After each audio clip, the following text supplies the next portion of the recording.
entonces, para 1945, el final de la Segunda Guerra Mundial, a una Siria totalmente independiente y empoderada de su proceso histórico. Esto permitió que las Naciones Unidas para 1946 lo identificaran como un Estado soberano y eso permitió que se empezara el proceso de construcción del Estado sirio. Además, para 1947 se fundó el Baas, Partido del Renacimiento Árabe Socialista, lo cual permitió que el Estado sirio empezara a generar multipartidismo y así empezara también su campaña de formación estatal, en este caso guiado por una rama entre comillas democrática. Para la Primera Guerra Mundial, retrocediendo en el tiempo, las Fuerzas Armadas de Siria se originaron gracias a un incentivo francés. Sin embargo, estas Fuerzas Armadas estaban faccionadas, precisamente porque era una conformación entre franceses y sirios e incluso algunos británicos o extranjeros. No obstante, independientemente de la influencia francesa sobre las Fuerzas Armadas, el Estado ya poseía el monopolio de la fuerza y además poseía unas fronteras que también fueron herencia de los franceses y los británicos en el Tratado de Sykes-Picot, y eso permitió que tuvieran una ventaja comparativa frente a la formación de estados modernos en el mundo. Adicionalmente a esto, internamente Siria tampoco es estable, puesto que no tiene a sus enemigos internos apaciguados, y esto se debe a que se genera una gran oposición en la cual se encuentran facciones de la milicia y además de esto una oposición ya mucho más armada que tiene influencia religiosa. Si bien para 1963, después de 20 gabinetes diferentes del grupo Baas a cargo de Bashir al-Assad, es decir, el representante de los Baas y de alguna u otra forma representante de los chiíes, recuerden esto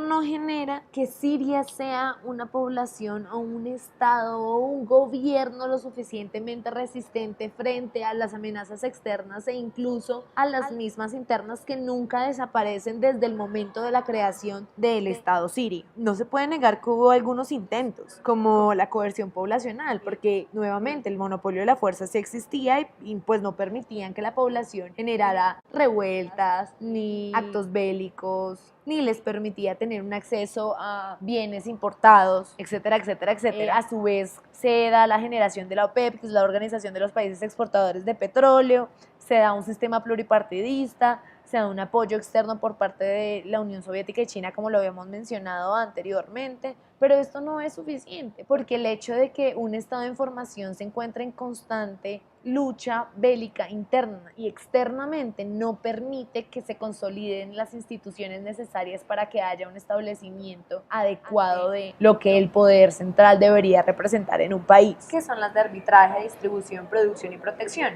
que son las mínimas condiciones para que un estado pueda considerarse moderno. Ahora, otro elemento es la religión y la convicción que cada una de las personas habitantes de Siria. ¿Por qué? Porque tanto Francia como Inglaterra no tuvieron en cuenta la composición cultural que tenían estas poblaciones a la hora de generar las fronteras para Siria. Precisamente por eso es que el Estado sirio como tal es un Estado laico y se supone que ese elemento generaría neutralidad. No obstante, lo que ha generado son nuevas facciones y mayor división en el Estado, y de esa forma es mucho más difícil concentrar un poder y poner a todas las partes en un acuerdo común social. Ahora, si bien todas estas facciones sí hacen parte de la Arabia que se soñaba, y de hecho se evidencia en que se formó la Liga Árabe, que no fue solo con Siria, sino con todas sus fronteras, o por lo menos las más próximas, e incluso esta Liga Árabe fue capaz de luchar con sus ejércitos en contra de Israel. Recién se creó en el 48. Esto no necesariamente significa que la fuerza armada esté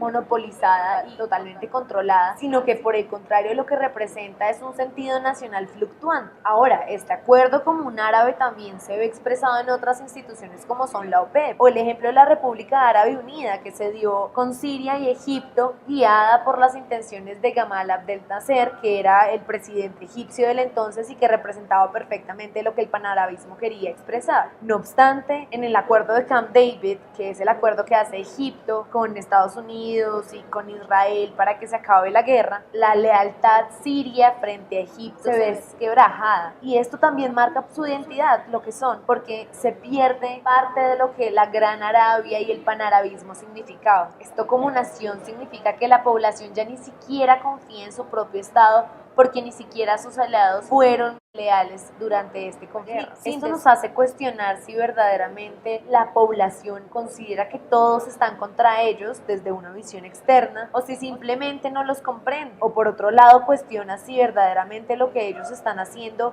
está bien o está mal. Y esto incentiva aún más todos los conflictos internos y permite que haya mayor inestabilidad estatal. El segundo elemento se refiere a los conflictos bélicos y cómo la guerra es un motor para la construcción del Estado, porque si bien sabemos, Siria se convirtió en el protagonista de los conflictos dentro de Medio Oriente, comenzando con el conflicto árabe-israelí, y para eso podemos ver dos guerras demasiado importantes. La primera es la Guerra de los 6 días, que es la que le arrebata todos los territorios relevantes para su economía, y la segunda guerra, que es la Guerra de Yom Kippur, en donde hay un empate. Dense cuenta que acá nuevamente hay un elemento a cuestionar, y es hasta qué punto los enfrentamientos bélicos y la construcción de guerra está funcionando para construir nuestro propio Estado. Porque en un inicio había un sueño de la Gran Arabia, y esa Gran Arabia se tiene que convertir en la Gran Siria, y esa Gran Siria, para lograr su cometido, necesita todos sus territorios e incluso más. Pierden, y ahí es donde se empieza a cuestionar y donde incentiva las revueltas y el enfrentamiento civil. Y la segunda guerra es donde se empata, pero se ve mucho más debilitada Israel, y se cuestiona verdaderamente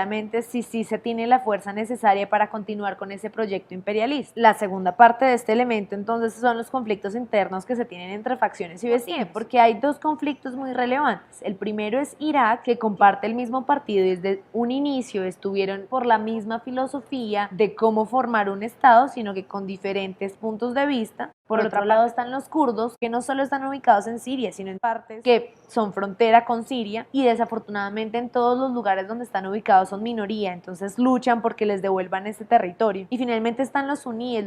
son la segunda rama del Islam, pero los suníes son mayoría en Siria, y recuerden que les comenté que el gobernante actual del Estado sirio es un chiita, entonces eso no permite que se incluyan todos los intereses de toda la población. Vale recargar entonces que esto es solo un resumen a grandes rasgos con respecto a la dinámica que ha tenido el Estado sirio desde su conformación. Todas estas guerras han permitido que Siria tome poder de sí misma y que luchen contra las potencias que quieren imponer un tipo de gobierno que no se adapta a sus necesidades ni con las de su población, que históricamente se han visto representadas. Tampoco han tenido un espacio de desarrollo autónomo ni una inclusión en los espacios de participación internacional. Simplemente han sido acusados de terroristas y opresores. A continuación veremos cómo, gracias a este contexto, esta población empezó un proceso de construcción estatal como consecuencia de la guerra.